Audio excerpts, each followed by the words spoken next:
Hi, my name is Deb Thomson. I'm an advocate for gender equality, a not-profit organisation here in Tasmania. They look after women who have been abused, who experience family violence, and I also advocate for women. And I live in Burnie, Tasmania, on a beautiful part of the coast.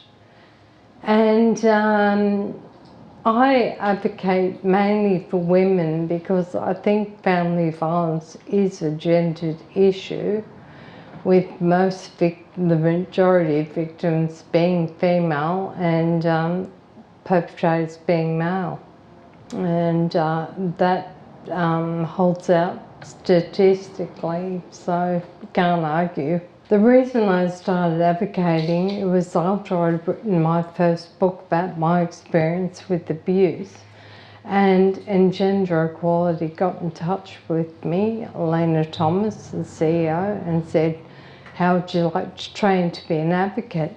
So that's how I began the advocacy journey with family violence.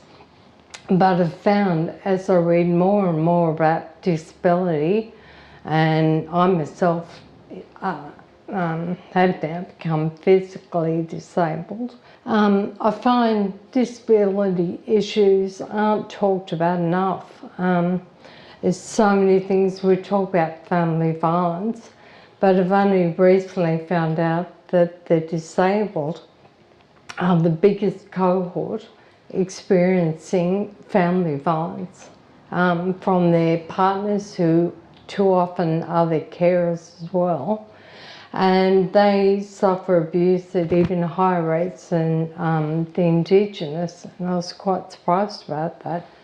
And being disabled too, there's so many problems with that. Females in particular aren't believed when they disclose.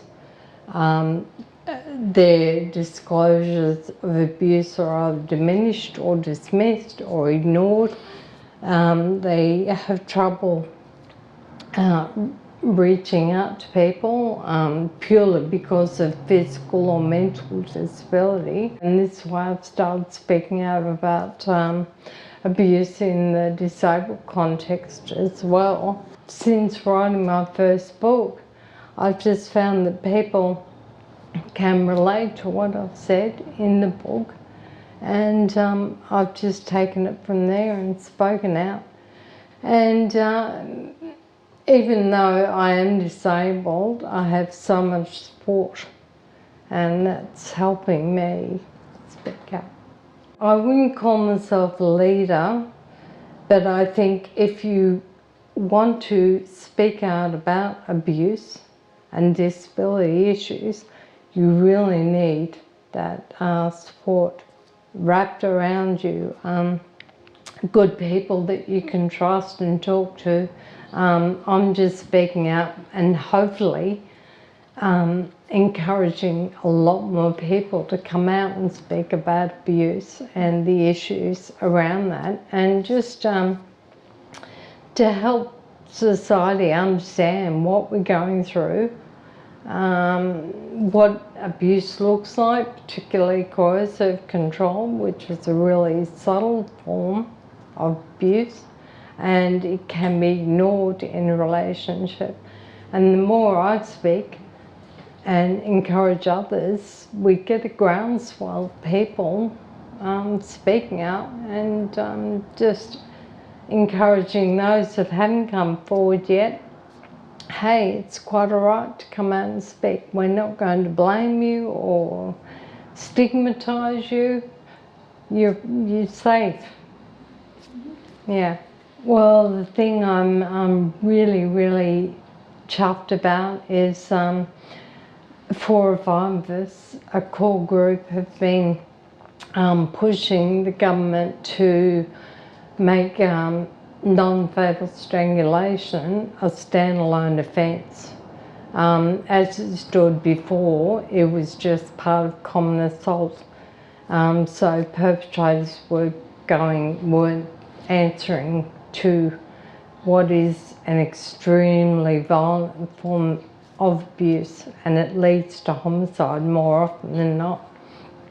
So we've been advocating for law reform in that area, and it's just been announced that it will be legislated in a year's time, but it's going to happen, and this has been years in the making. So that's come from writing the first book and meeting a lot of amazing women in Tasmania, and just through meeting these women, Lena Thomas, Yvette Sadel from the Women's Legal Centre, Elise Whitmore, and even Ruth Forrest from the Legislative Council.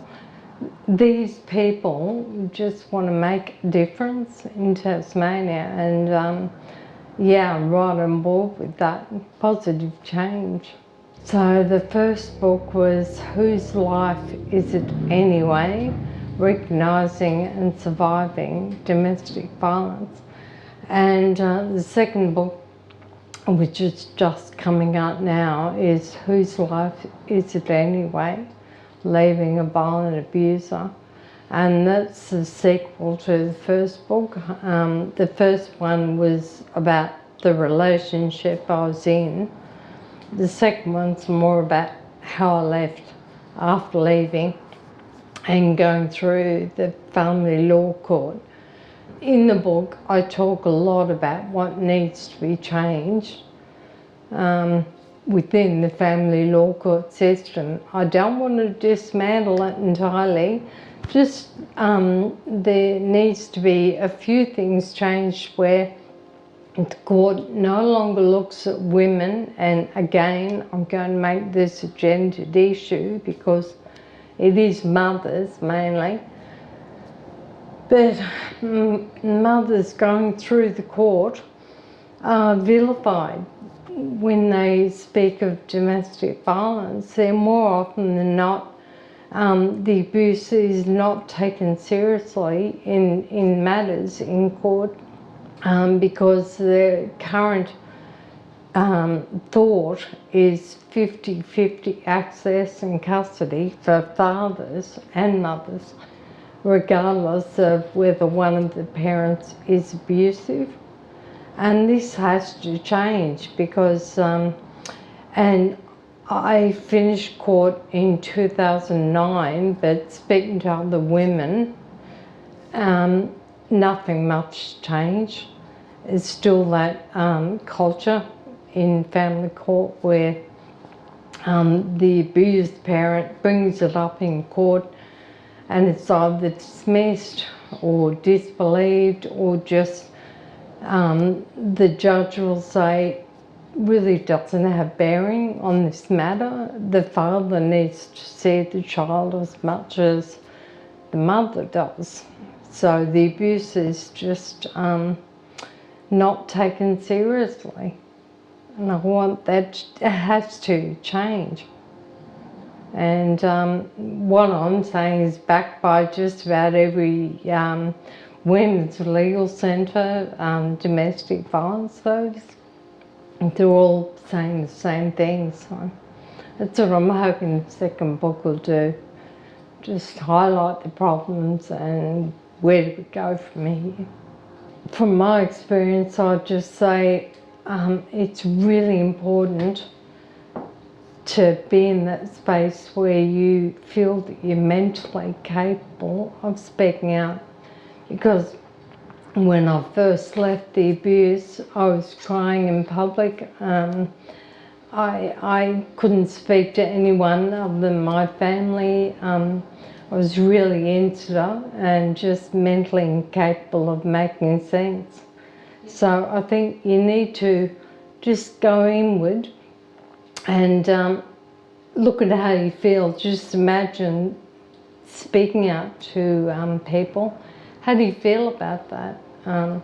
Does it make you feel uncomfortable, or are you feeling really free to speak out? and it took me a lot of years before I came to this.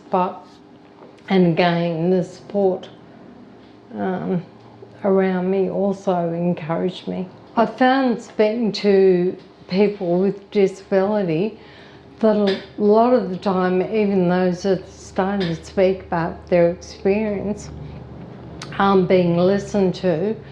And a good friend of mine, Tess Moody, who is coordinator for Engender, was just saying to me that firstly, the disabled need to know their rights, and then others who are listening need to understand that any decisions made, any policy making, anything to do with the disabled, a disabled person needs to be first and foremost in collaboration with others who are speaking about disability but don't experience it.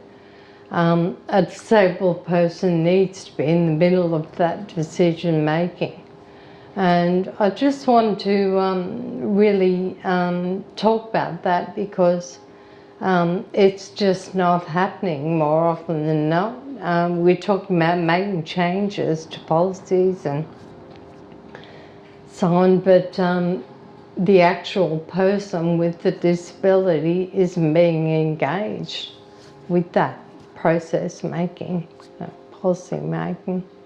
I'd like to plug this book. It's edited by Carly Finlay, who's a person with disability, and my daughter bought it for me, and I just love the book. It came out this year, Growing Up Disabled in Australia, and there's a lot of stories from people with disability, and I'm talking about leadership. These people within this book have just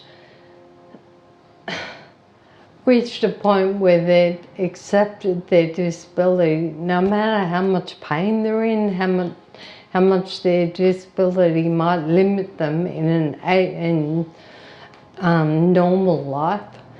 They've come through that and love their life, and they find meaning, as I did, I was talking about earlier. And it's just a lovely book. But it also talks about how we want to be treated as people with disability. And yeah, they're not afraid to say what they don't like from able-bodied people. And I really enjoyed the book. Well, this one is my second book. And my mum, who's sitting over there and probably doesn't want to be filmed, a lot of, she contributed to the book, because a lot of what happened after I left the abuser, I'd either repressed or forgotten. So Mum's diary entries were invaluable. And yeah, this one's just coming out now.